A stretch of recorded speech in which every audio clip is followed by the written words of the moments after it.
Baik. Assalamualaikum warahmatullahi wabarakatuh. Semua sudah bersedia? Saya sudah bersedia, baru buka live sekarang. Mungkin memerlukan 3-40 saat untuk mereka menyediakan buku nota.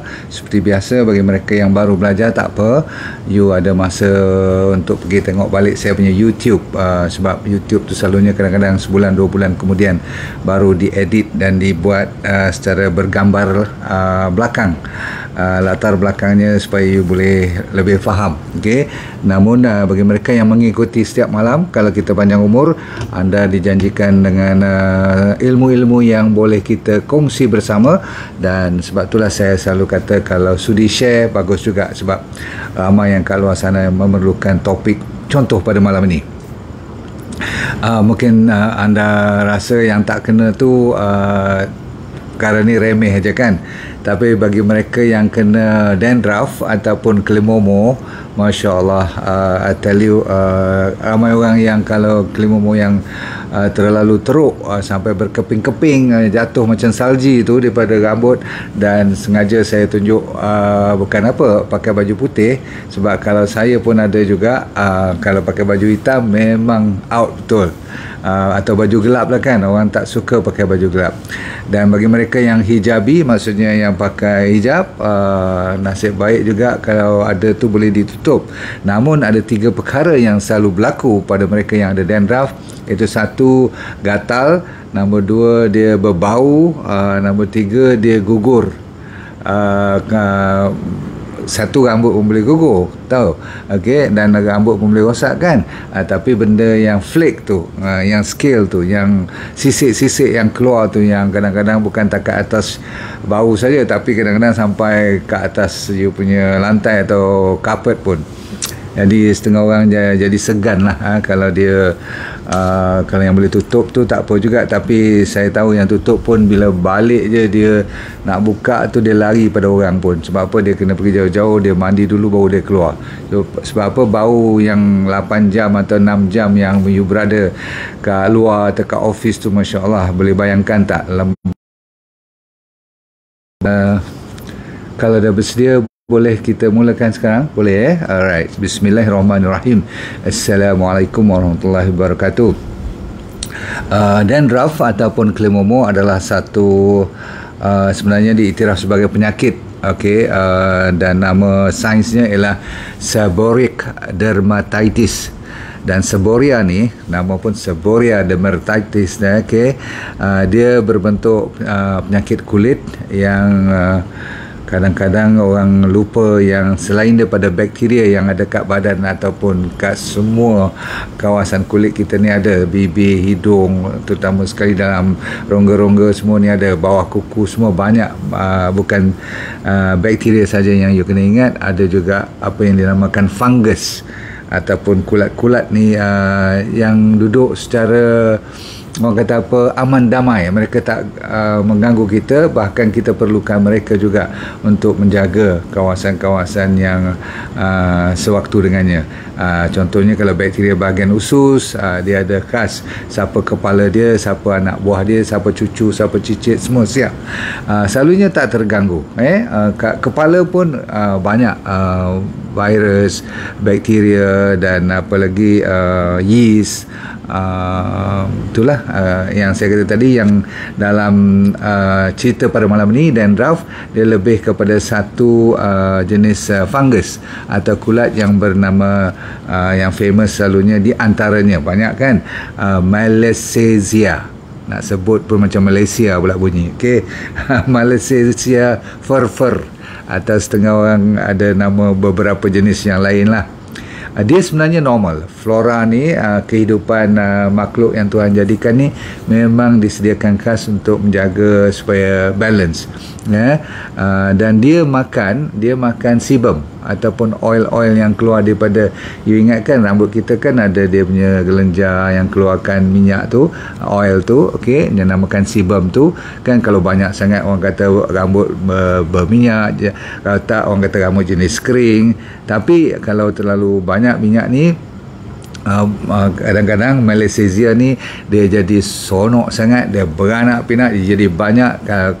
Kalau terlalu banyak dia tak balance nanti. Bila tak balance tu lah sebenarnya yang menjadikan masalah. Yang satu lagi ialah apabila kulit, anda pernah dengar psoriasis tak? Saya cerita malam tu, yang kulit yang sepatutnya berganti setiap 1 bulan sekali, dia berganti ni, jenis-jenis penyakit macam ni yang kulit naik lebih cepat daripada yang sepatutnya, sampai 2-3 kali ganda lebih cepat. Maksudnya kalau dia harus 3-4 minggu, yang ni seminggu dah mula nak penuh dah ke atas.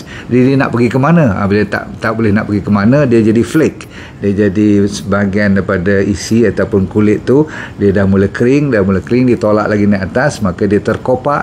Maka bila terkopak tu dia jadi bersisik, lama-lama jadi banyak, lama-lama jadi putih. Kalau you tengok kat kepala pun, kalau takat putih tak gatal tak apa, gatal, garu nanti pecah, melecet, lepas tu jadi merah dan jadi inflamasi. Faham? Jadi yang ni yang selalunya orang tak tahan, dan kadang-kadang dia boleh turun sampai kat macam psoriasis juga sikit-sikit, sampai ke belakang ni, kat leher ni penuh. Okey, jadi tuan-puan sekalian, memang orang malu kalau ada dandruff banyak-banyak sangat ni kan. Dia sentiasa perasan macam orang duk tengok dia je. Faham tak? Sebab apa? Ni atas kepala kita ni kan macam crown kita. Orang perempuan terutama sekali, masya-Allah, kalau ada nasibnya, orang lelaki lebih sikit pada orang perempuan kena penyakit ni. Okey. Jadi yang penting sekali, salah satu daripada punca utama ialah imbalance flora. Maksudnya tak seimbang, banyak sikitnya flora-flora ni.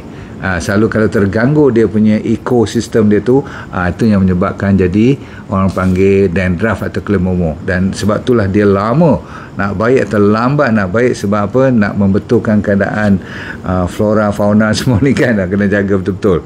Dan selagi mana kita tak faham dia punya sumber sebenarnya masalah ni, maka you buat apa pun tak baik. Dengar elok-elok, ada satu yang dipanggil zinc pyrithione. Pernah dengar tak? ZPT tu kalau you pergi kat farmasi atau kedai-kedai supermarket, you nak beli, dia tulis kat situ anti-dandruff. Banyak kan anti-dandruff, ingat kat 10 ke 20 brand kan. So you tengok kat belakang tu, kadang-kadang dia ada tulis zinc pyrithione. Yang ni sebenarnya dah outdated. Faham tak? Di negara Eropah dah dikena ban pun, dah diharamkan pun, tak boleh pakai dah. Kita masih lagi ada, saya nampak orang masih lagi duk sebut-sebut zinc pyrithione. Yang herannya orang-orang yang berkenaan ni kadang-kadang seharusnya daripada authority juga, you sebelum dia buat statement tu, dia better check betul-betul. Sebab orang dah sampai ke bulan, kita masih lagi pakai bahan-bahan lama yang memudaratkan. Bukan takat dia outdated saja, kalau terlepas pandang tak apa, tapi orang duk cerita tentang boleh merosakkan bahagian scalp kita ni. Dan scalp kita ni terlalu dekat dengan mana? Dengan otak. Jaga baik-baik Yalah, belum lagi peringkat sampai, tapi kita tak tahu sebab kenapa sebenarnya sampai kena ban tu. Ban tu disebabkan oleh racun, tapi sama ada dia jadi kanser tak jadi kanser tu saya belum kenal pasti, belum ada research work lagi. Cuma dia menukar menjadi bahan yang beracun, zinc pyrithione. Ingat nama tu Nombor 2 ialah, kenapa bila you pakai shampoo ke, you hari-hari, dia kata kalau tengah kena dandruff ni, you kena pakai pagi petang 7 hari berturut-turut. Ada 1-2 brand tu kata, dan bukan cukup satu je, you kena pakai 4 dalam satu set tu. You kena pakai shampoo, you kena pakai masker, you kena pakai conditioner, lepas tu you kena pakai apa lagi tak tahulah, toner ke apa tak tahu. So saya duk tengok-tengok lah semua ni, dan saya nak beritahu kat you ni, malam ni juga you buat keputusan betul-betul untuk menukar wajah bagi rambut you, kulit kepala you, klemomo you, ataupun siapa-siapa. Sebab dia boleh berlaku pada anak kecil pun. You pernah dengar kan anak kecil yang dia panggil berkuping kulit tu, rambut dia orang kan masih lagi botak-botak, apa tu nampak macam kerak pula atas kepala tu kan. Jadi scalp ni ataupun kerak ni bolehlah you pakai minyak kelapa dan sebagainya untuk nak keluarkan tu, tapi minyak kelapa tu tak boleh duduk lama atas kepala. Bila you ada dandruff, you tak boleh pakai minyak kelapa atau minyak-minyak yang tebal. Sikit-sikit tak apa, kalau nak buat untuk rambut tak apa, tapi kalau nak sapu untuk atas apa orang panggil scalp, kulit kepala, bila dia masuk kat bahagian-bahagian follicle tu, it's no good untuk orang yang kena dandruff. Tapi kalau nak buat toner untuk rambut boleh, tak ada masalah. Untuk sapu kat rambut boleh, tapi bukan atas tempat yang ada dandruff. Dandruff ni kan atas kulit, dandruff bukan atas rambut ya, ataupun di rambut. Boleh faham ni, dia atas kulit. Jaga baik-baik. So, jadi tidak ada satu bahan yang you beli pun yang boleh menjaminkan 100% dia boleh baik. Ada sebabnya. Sebab tu bila you sapu topical, maksudnya yang atas kulit ni yang you apply, ataupun you ambil gel ke, atau you pakai shampoo ke, bapak shampoo ke, dia tak baik. Sebab apa? Sebab orang semua salah hari bulan. Yang dia nak kontrol ialah apa dia nampak. Sebenarnya you kena kontrol selalunya dalam perubatan ataupun cara kita menangani masalah. Selalu saya cerita apa dia, you kena cari punca. Kalau tak tahu punca, you cuma tembak apa you nampak aja, itu dipanggil kebiasaan. Tak salah. Ramai juga yang dapat manfaat 3-4 hari hilang, ataupun seminggu hilang daripada dandruff, macam dah baik, datang balik. Mana datang balik tu? Okey, cuba bagi tahu kat saya. Adakah you tak pakai shampoo, bahkan you pakai lebih pada berbotol-botol 1 bulan? Betul? Kenapa dia tak baik juga? Sebab kita salah tempat attack dia. Kita pergi menyerang tempat yang salah hari bulan. Salah kamar, Pak. Faham tak? Jadi kita kena pergi tempat yang betul. Yang betul ialah bukan di luar. Yang betulnya ialah di dalam. Ibu-ibu dan bapa-bapa sekalian, boleh ingat ni. Di dalam. Apa yang maksudnya di dalam? Dalam badan kita ada 2 perkara yang paling mustahak kenapa dandruff tu berlaku dengan terlalu berleluasa, yang you tak boleh faham dan you tak tahu kenapa tak baik-baik sampai dah bertahun-tahun pun ada. Dia baik sekejap, dia datang balik. Nombor 1 ialah disebabkan oleh, siapa nak tahu, saya bagi penjelasannya sekarang. Yang penting sekali ialah nombor 1 ialah you ada inflamasi di bawah kulit ataupun daripada dalam.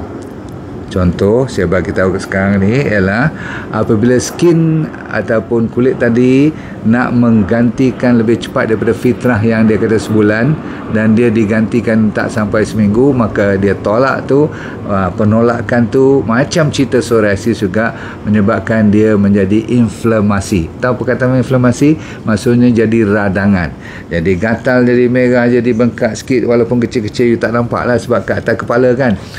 Lepas tu ada kadang-kadang berair, lepas tu ada pula superimpose dengan bakteria pula berdatang berkawan sekali, mengopi tempat yang sama, siap kau. Tak pasal-pasal jadi macam menanah pula tu, berair dan sebagainya. Ada kes-kes yang merah-merah semua tu, terlalu cepat dia berkumpul kat situ, kulit-kulit ni. Nombor 2 ialah dalaman juga, bukan kat luar. Macam mana you nak attack kat luar? Kalau saya kata hormon, macam mana you nak shampoo hormon you? Macam mana you nak gosok, nak massage you punya hormon? Faham tak? Tak boleh. Dia kena daripada dalam. Dan punca kedua ialah hormon. Hormon yang tak balance, maka menyebabkan bakteria tak kacau sangat. Bakteria tu ada kaitan pula dengan antibiotik. Kalau you juga rajin makan antibiotik pun salah satu sebab lagi. Pasal apa? Bila bakteria tak ada langsung, dia tak boleh kontrol balance dia punya, orang panggil apa, secretory flora, yang termasuk fungus. Kulat-kulat tadi dia tak balance. Mungkin naik pula bakteria jahat, sebab bakteria baik semua dah dilingkup oleh antibiotik. Ini antara penyebab dalaman yang menyebabkan atas kepala you jadi sensitif bila hormon tu tak balance. Jadi saya nak bagi pada you sekarang ada beberapa cara. Boleh tak? Yang penting cara. Betul tak? You dah tahu sebab, you kena tahu cara. Okey. Cara nombor 1, dan kenapa dia boleh dibetulkan malam ni juga kita nak cuba, ialah disebabkan kita makan, orang nutritionist panggil diet yang inflammasi base. Maksudnya inflammatory diet. berarti diet yang boleh menyebabkan lebih banyak inflamasi. Contoh, saya bagi contoh yang senang kita selalu lupa, yang menyebabkan Malaysia tu senang naik, senang jadi banyak, ialah seperti trans fat. Kita suka ambil trans fat. Kalau tak percaya, hari ni saja, kalau petang tadi you dah ambil katakan kari pap lah, atau pagi tadi you makan mi ke, atau nasi lemak ke, ataupun goreng telur ke, apa-apa yang bergoreng ni lah, atau yang menggunakan minyak aja, betul tak? Kita masih lagi banyak pakai trans fat. Minyak seperti canola kan, yang biasa kedai-kedai runcit kita beli tu, ataupun yang dalam plastik lagi dahsyat lah. Kadang-kadang recycle oil kita tak tahu pun, tak apa-apa dia buat daripada mana pun. Sunflower oil, pernah dengar tak? Peanut oil ataupun soya bean oil pun, yang murah-murah tu, yang bukan kelapa sawit boleh, minyak kelapa boleh, minyak batu sauda ataupun minyak. Tapi kalau nak buat masak, takkan lagi nak buat dengan batu sauda, betul tak? Tapi Sachainchi oil dah ada orang buat untuk masakan lain, productionnya dia kelas kedua. Yang kelas pertama untuk makan lah. Di Australia banyak Sachainchi oil dah dibuat untuk goreng perlahan-perlahan tu, yang tak lama gorengnya. Tetapi kalau kita ambil minyak-minyak ni buat makanan kita, ini nombor satu penyebab macam mana kaitannya dengan dandruff. Disebabkan bila trans fat ni banyak, dia meningkatkan omega 6 dan omega 9. Bila omega 6 dan omega 9 tu meningkat, maka jadilah cerita yang dandruff pun boleh senang kena. Sebenarnya dia kena penyakit lain, tapi penyakit ni bukan dia boleh kata, oh kalau aku kena cuma penyakit diabetes, aku tak boleh kena dandruff. No, dia kalau kena yang sistemik ataupun sistem seluruh badan, lagi dahsyat. Kena high blood pun ada, diabetes pun ada, kolesterol pun ada, dandruff pun ada. Betul-betul tak? Lepas tu ada gout pula lagi. Jangan main. So nombor satu, kita makan makanan yang terlalu banyak trans fat. Itu nombor satu. Nombor dua, disebabkan terlalu cepat kulit tu tumbuh balik, nak renew, tak sabar-sabar, yang tu yang dia tendang naik atas, jadi inflamasi dan sebagainya. Jadi dia lagi cepat dia naik, lagi cepat dia mati pula tu. Jadi dead cell ni, sel-sel yang mati ni pun boleh menjadi sebahagian daripada yang dipanggil kelemomor. Kan sel-sel ni kan dah mati, itu yang jatuh berkeping-keping tu, macam salji tu, dia panggil flakes. Antara penyebab utama ialah growth hormone untuk orang ni terlalu tinggi, ataupun dia punya insulin terlalu tinggi. Dan selalu bila kita cakap begini, berarti dia suka apa? Dia suka makan gula ataupun karbohidrat yang refined, karbohidrat yang tidak ada serat langsung. Dan selalunya mereka ada kronik penyakit lain, penyakit kronik yang lain, disebabkan insulin tinggi. Selain daripada diabetes, banyak penyakit boleh, termasuklah masalah autoimmune. Jadi nombor tiga penyebab dandruff ialah disebabkan immune system tak rapi. Bukanlah sampai kena penyakit, tapi memang kalau orang dah kena psoriasis, orang dah kena, saya cerita apa, MS, multiple sclerosis, ada SLE, penyakit-penyakit thyroiditis, penyakit PCOS, ni penyakit ovarian polycystic ovarian syndrome tu, yang perempuan tu kan, semua-semua tu ada kaitan dengan immune system. Jadi kalau immune system kita rendah, bukan kita patut takut pada COVID saja, kita kena takut pada banyak lagi penyakit-penyakit autoimmune, dia lawan balik diri sendiri, termasuk semudah kelimomor. Saya tak boleh guna perkataan semudah tau, sebab apabila dah kena kelimomor yang degil ni, Masya Allah, dia tak mudah sebenarnya.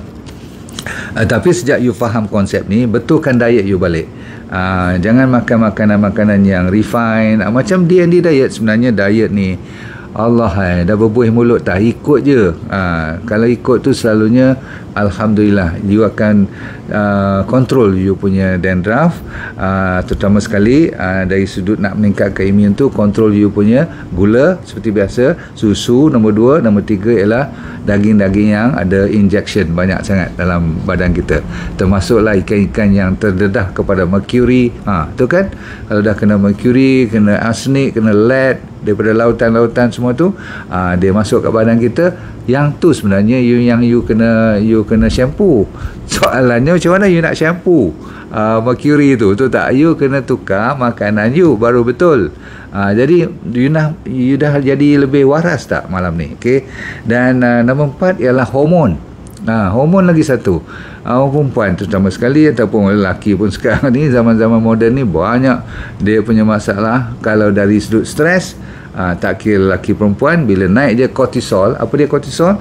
Ada hormon yang keluar sewaktu you stres, sewaktu you tertekan, terkejar-kejar dalam hidup you.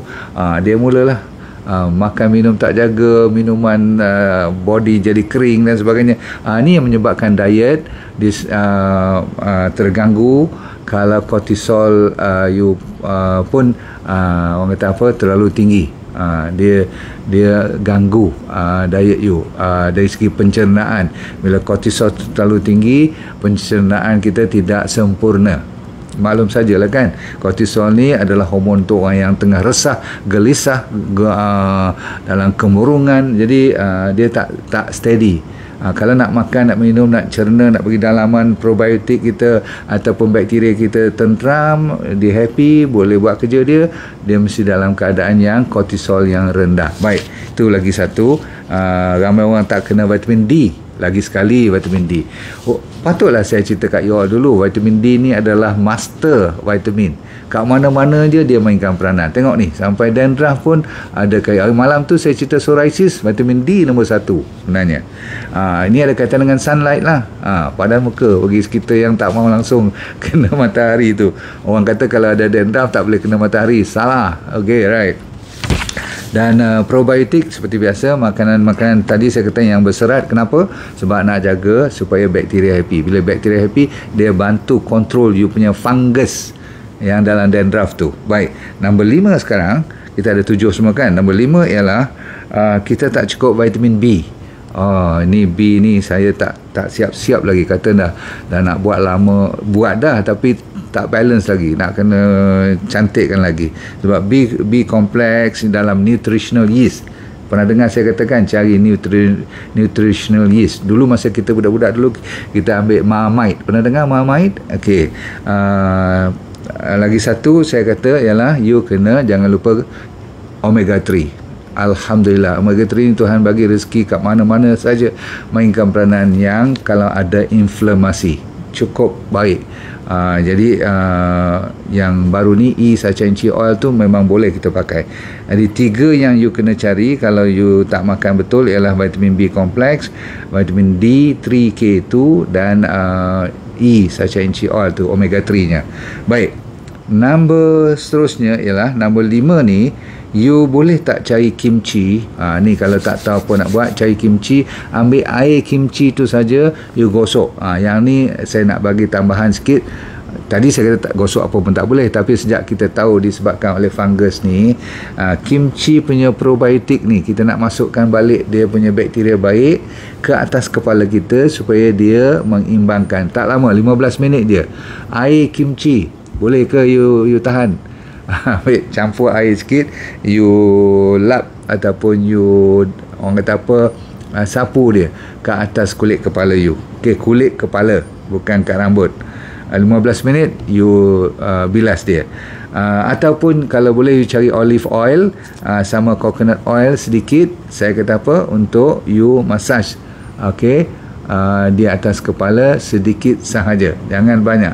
Okay, ini adalah untuk nak kuatkan balik bakteria yang dah mungkin tak balance. Okey.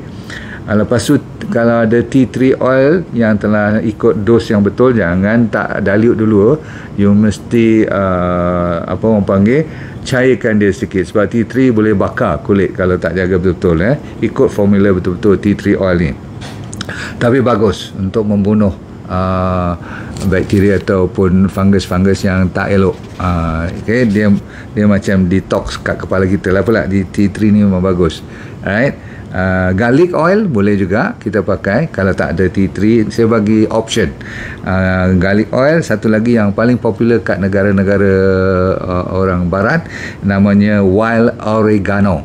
boleh tulis, tapi kita boleh dapat kat Malaysia. Siapa yang main dengan essential oil tahu sangatlah, wild oregano yang liar. Okay. You campur sikit dengan flaxseed oil, yang ni dua bagus. Minyak ni bakteria dan virus dia tak makan. Ingat tak tadi dia makan sebum yang keluar daripada kita punya hair follicle tu. Lagi satu yang cara mudah ialah apple cider vinegar, dibuat dalam half cawan, setengah cawan, campur air 1 cawan, air suam. You campur, lepas tu you urut kat kepala you. Ini sebagai menunggu masa supaya body you betulkan balik. Kadang-kadang dalam seminggu 2 dah nampak beza banyak sangat. Okey.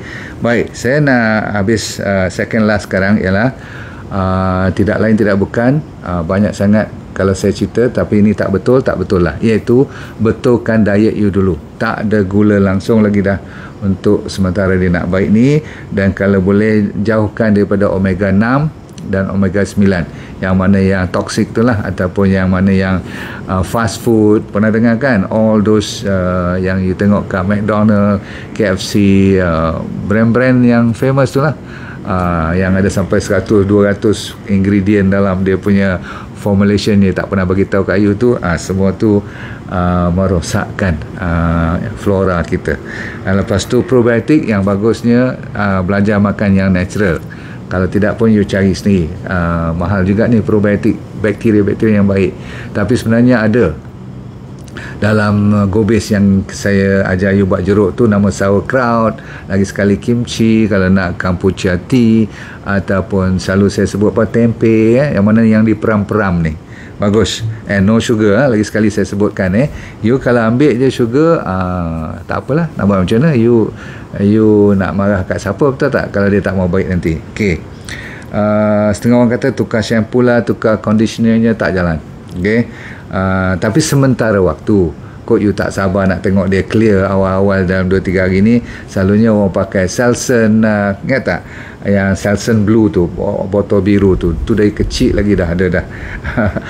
Dan dalam tu kadang-kadang ada tar lagi, TAR, yang tar yang daripada hitam-hitam tu, yang dibuat tar jalan raya tu, tapi dia buat refine lah kan. Okay.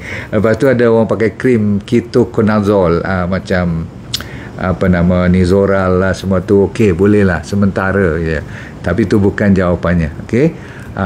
Kalau boleh you pergi cari bunga ini daripada traditional Chinese medicine lah. Ada satu Polygonum tu, nama ni pun saya dia orang di negara dia orang adalah bunga-bunga ni semua kan, lebih banyak daripada dia tak hidup kat tropika ni kan. So satu lagi namanya Eclipta, macam bunga daisy tu. Okay. Dia orang campur satu lagi dengan dia panggil cedarwood, CEDAR wood, cedarwood oil. Ni mainan-mainan herba yang cukup cantik, dan saya dah dapat formula ni. Saya tak orang kata apa, tak pandai sangat. Saya belajar daripada orang-orang lama. Alhamdulillah, yang saya cerita saya pergi belum hutan simpanan, belum di Perak, nak masuk Greek semua sana tu. Okay, dia orang ada ilmu-ilmu. Kalau you pergi orang-orang traditional Chinese medicine yang daripada kedai-kedai yang orang lama, orang tua tu, dia orang tahu ni. Jadi saya dah eksperimen, dan malam ni pun saya berani bagi lagi sekali testimoni saya, sebab dulu saya dah bagi tahu kan, saya kata dah setahun ni, dah masuk setahun setengah dah, tidak ada satu titis pun shampoo saya pakai, tidak ada satu titis pun sabun ke conditioner ke apa-apa. Saya cuma pakai D&D spray saja.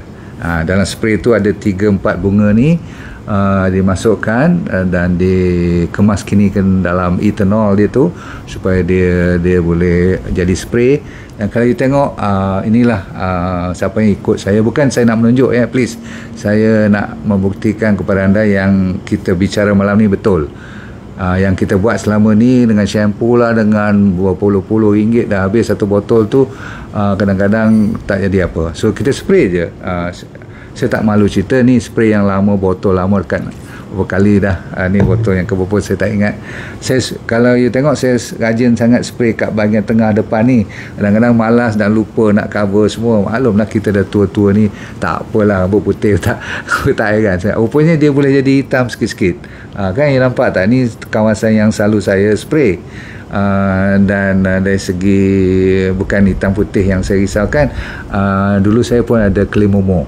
Tahu kelimomo kan? Orang tua tu boleh kena kan? So sekarang alhamdulillah tak ada lagi. Dah setahun setengah dah. Kalau you kata mahal, yang ni satu je kita pakai, yang lain kita tak payah beli apa-apa pun dah. Minyak rambut tak payah beli, apa pun tak payah beli lagi dah. Okey, cukup dulu saudara sekalian. Saya memberi harapan kepada anda sekalian, tapi ini betul-betul macam magic.